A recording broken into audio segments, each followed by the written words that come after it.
So ఇలా అనమాట, మనిషి అవైలబుల్ అయినప్పుడు ఆ వీడియోస్ రికార్డ్ చేసుకొని తీపిస్తారు.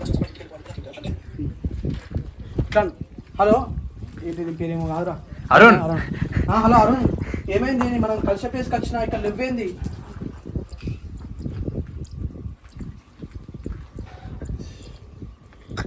బండి కాదు నువ్వు కూడా మాట్లాడుకున్నాడు పోవాలంటే అది ఒకటే సీన్లో మొత్తం యాక్షన్. అటే ఉంటా, బయటనే ఉండ, మంచిగా వస్తాను, చీకటి వస్తాను.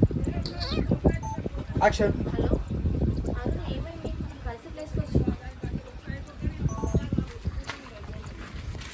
కలిసే ప్లేస్కి వచ్చారా? నేను చెప్పినా కదా కలవడం ఇష్టం లేదు, మాట్లాడుతున్నా చెప్పేసి ఇక్కడికి. చీకడే ఉంది కదా సార్. అరే ఎందుకు అట్లా అంటారు? ఇక్కడ నేను ఒక్కదాన్నే ఉన్నా, దా కొంచెం మాట్లాడి వెళ్ళిపోతా.